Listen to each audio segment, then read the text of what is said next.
Here are all the players you need to avoid off of the waiver wire, whether it's already cleared or not. These are complete fool's gold traps you cannot waste a roster spot on, especially in this time of the year. Starting with Kenneth Gainwell, he is complete fool's gold, and it comes down to the simple question of, can we trust this man ever to be in our starting lineup and give us fantasy consistency? The answer is no. And as we get into it, make sure to hit that like button. It helps me out as a creator a ton. It's free to you, and it really does help this channel. And make sure to subscribe if this is your first time ever checking out this channel. I would love to prove my value to you guys as a creator. But to answer that question again, it's no. We are not trusting Kenneth Gainwell in our starting lineup over the first 2 weeks. He's playing 50% of the snaps consistently. The Steelers come out in week 1, drop 30 points on the Jets. Everybody wants him. He's a top waiver wire ad. In week 1, I also had him in this video. Then he comes out in week 2, 5 carries, 20 yards, but 5 targets. That's really what's important here as far as why the fool's goldness is coming out of this player. And we can look into the deeper numbers here. Going into the snap shares, guys, this is something that I do on every single video. So again, nobody else is going this in depth with you. Jaylen Warren operates as the RB1. It makes sense. 36 snaps out of the total 59 that was played on this offense. Kenneth Gainwell had 26 snaps compared to Jaylen Warren there. But Kenneth Gainwell actually did run more routes at 18 compared to Jaylen Warren at 16. And you look at the numbers on the ground, obviously Jaylen Warren 14 carries to Kenneth Gainwell's 5. So there is some discrepancy here.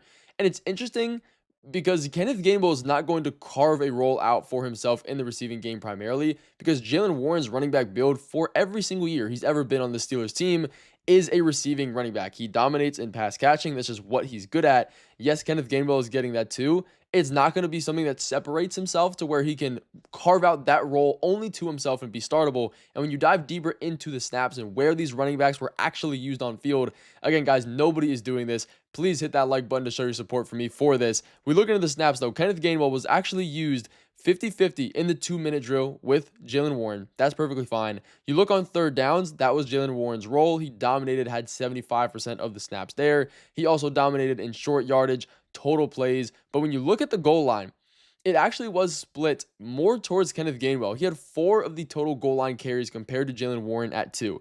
That might bring us a little bit of upside here, but you get into it. How often are we really going to see the Steelers at the goal line? The answer is probably not much. I'm not a believer in the Steelers offense in general, but even if he had 100% of the goal line carries, I'm still not buying the fact that he is a goal line running back. He's not necessarily big. He's bigger than Jaylen Warren, but whenever Caleb Johnson happens to play for this team, which honestly I don't think is going to happen until the very, very, very late end of the year, he's going to take the goal line role. And you look at this matchup coming in week 3, they get the Patriots, who their defense might not have looked great over the past few weeks. They let the Dolphins win with putting over 30 points. But they are a complete pass funnel of a defense. Their defensive line is very good, very underrated. You pass on the Patriots, that's how you beat them. We just saw it with the Dolphins. Devon Achane had, 8 receptions, 8 targets. Jalen Waddle and Tyreek had the best games of their seasons, I guess you would call it. You can't run on the Patriots. So Kenneth Gainwell is at a very, very high risk of not performing. And then the week after that, they get the Vikings, which is another very tough defense that you really cannot run on. And then the Browns after all of that. So if you want to pick up Kenneth Gainwell, you think he's the RB1, just wait till that stint is over, because he's not going to continue to get a good amount of fantasy numbers. And then you look into this next situation here of fool's gold wide receivers. It is going to be every Jaguars wide receiver that's not named Brian Thomas Jr. or Travis Hunter. Primarily, though, Dyami Brown. We look at his snaps. It actually does look pretty decent. He played 80% of the snaps. That was higher than Travis Hunter because of his defensive involvement. You look a little bit deeper here into the actual numbers. Dyami Brown had 57 snaps compared to Brian Thomas Jr. at 67 and Travis Hunter at 42. Now, Travis Hunter had 43 snaps on defense, and we'll get into that a bit later. The routes run, Dyami Brown was clearly the number 2. It was Brian Thomas at 43 routes, Dyami Brown at 37, Travis Hunter at 27, and then Parker Washington all the way down here at 12. And why this is important, Dyami Brown led this team, finishing with 5 receptions for 66 yards and 1 touchdown, good for 17.6 fantasy points. That was the most on the team. And why this, I guess, is good for Travis Hunter is because Travis Hunter is going to have these games where he just plays primarily on defense, and he's going to be the number 2 wide receiver. But there is not enough room on this offense for him to be a safe, consistent target share kind of player. And it was a great, great matchup against the Bengals defense, which their production is terrible. They're always going to allow some of the top points to wide receivers and total yards to an offense, and Trevor Lawrence's pass volume just is not insanely high to support a 3rd or 4th wide receiver option in Dyami Brown.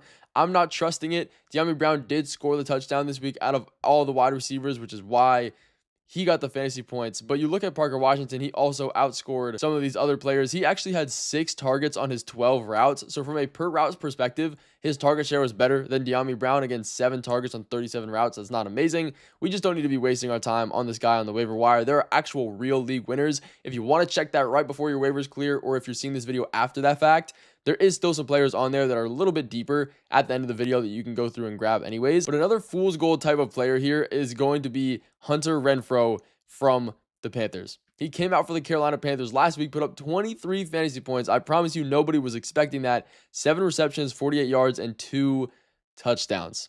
What in the world are we looking at? Let's break it down here. The highest snap share, by the way, he has ever played since 2021. We dive into the numbers that we just saw. Again, nobody else is doing it like this on YouTube. Ted McMillan, obviously going to be the wide receiver 1. He had 72 snaps. That was number 1, compared to Hunter Renfrow, who actually had 69, and Xavier Legette, who had 68. And you look at the routes run, Ted McMillan and Hunter Renfrow were tied at 53, and they were tied in targets as well. So this is honestly a good sign from the outside for Hunter Renfrow. Xavier Legette had 48 routes compared to these other wide receivers that had 13 and 6. Nothing we can really write home about. But you look at the Panthers and the situation that they were in last week, they're in a similar wide receiver rotation. Ted McMillan is the number 1. Xavier Legette is technically playing as the number 2 if you look at the snap share in these 2 and 3 wide receiver sets. Hunter Renfrow, he is the slot guy in the 3 wide receiver sets. And why he played more snaps than Xavier Legette is because the Panthers were down early and often in this game against the Arizona Cardinals. So it led them to play almost exclusively 11 personnel, which means you have an extra wide receiver on the field, which is why Hunter Renfrow was on the field so much, leading Bryce Young to have 55 passing attempts. That is very not normal for this offense. So you take that highest pass volume he's ever had, ever in his career, and the number 1 highest pass volume on the week, it's only going to come down. 9 targets on 55 passing attempts is not a good target share. It might look like it from a fantasy point perspective because you look at the points, you look at the targets, got to be great.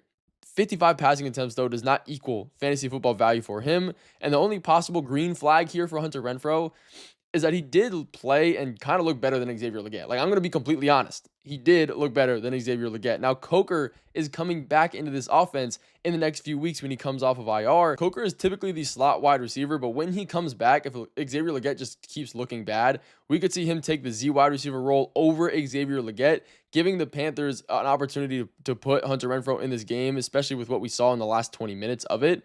But again, Hunter Renfrow is just really playing an uphill battle. It's going to be really difficult for him to move forward and have enough playing time if he's being in competition for slot snaps with Jalen Coker. And again, he's eligible to return in week 4, and he's going to be playing the slot in those 2 wide receiver, 3 wide receiver sets over Hunter Renfrow. But you look at a quarterback here, I know a lot of us are dealing with some issues because everybody is injured. We have Brock Purdy injured. We have JJ McCarthy injured. We obviously are going to have Jaden Daniels possibly missing a week, and we have Joe Burrow, of course. And his replacement, Jake Browning, is not the quarterback we need to go through and add. 20.7 fantasy points last week, playing only 70% of the snaps, too. It wasn't even a full game. That looks great. Again, 241 passing attempts, 2 touchdowns. If you look at it from just a fantasy point perspective, you think this guy's the next Joe Burrow. You need to add him as the top quarterback option. But it is not the case. If you look at the game and you look at what he actually did, his interception ratio was terrible. 2 touchdowns, but 3 interceptions with a QBR of 69.9. Okay, cool. Maybe it was against a really tough defense like the Browns, maybe the Vikings. No, it was against the Jaguars defense. This is one of the worst defenses in stopping yardage and fantasy points in the air. And he did this. He was the quarterback 17 in completion percentage despite having the best wide receiver core in the NFL, a very low catchable target rate. And in the big sample size that we've actually seen him be the starting quarterback in 2023 for 7 games when he was filling in for Joe Burrow, he had a 12-7 touchdown to interception ratio, averaged 1.7 touchdowns per game. Again, with elite weapons. These are not great numbers. And the fact is, this defense is going to continue to be bad. So the Bengals will continue to be in pass first scripts. So maybe he can get a little bit of fantasy value because of that. The answer is no. Very, very tough matchups coming in his next weeks against the Vikings in week 3.